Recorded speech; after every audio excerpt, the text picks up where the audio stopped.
এটা হচ্ছে মেহেন্দিবাগ যাওয়ার রাস্তা।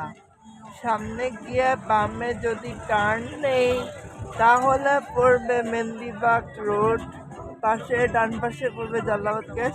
এখন আমরা জালালাবাদ গ্যাসে যাব না, আমরা এখন এয়ারপোর্ট রোডে যাব। সো আমরা এখন হাইওয়েতে ঢুকবো। সো এইটা হচ্ছে রোজভিউ মোড়। এই যে সামনে আমরা দেখতে পাচ্ছি রোজভিউ মোড়। সো রোজভিউ মোড়ে অনেক বেশি ট্রাক যানবাহন চলাচল করে। সো আমরা এখন এখান থেকে ঘুরবো, ঘুরে আবার আমরা ডানে টার্ন নেবো। সো দেখুন কতটা জ্যাম হয় এইসব রাস্তায়, রিক্সা গাড়ি।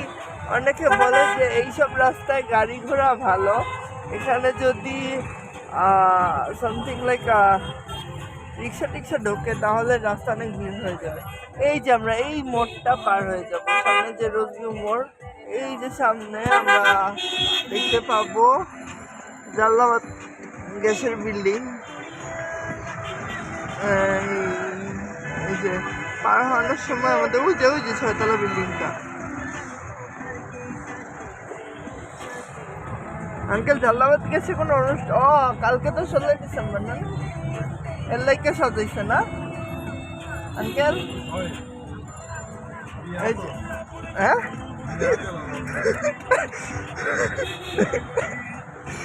আপনি একটা কই আনলেন?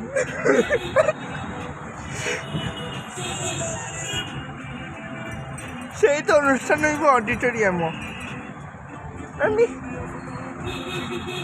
আচ্ছা, আমরা রোজভিউটা পার হয়ে গেলাম। এখন আমরা ইবনে সিনার ওইখান থেকে মোড় থেকে বামে মোড় নেব। আর ইবনে সিনার মোড় থেকে সোজা গেলে নর্থ ইস্ট ইউনিভার্সিটির রাস্তা পড়ে।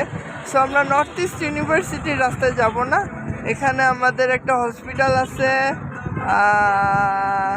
সুন্দর একটা 6তলা বিল্ডিংয়ের হসপিটাল।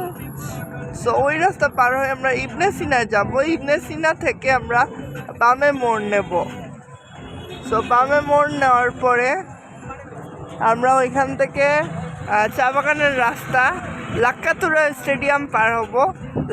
এটা মেবি একটা মাজার, মেবি লাক্কাতুরা স্টেডিয়াম পার হব। লাক্কাতুরা স্টেডিয়াম পার হয়ে সামনে আমরা এয়ারপোর্ট ধরবো। এটা একটা মার্কেট, ফার্মেসি।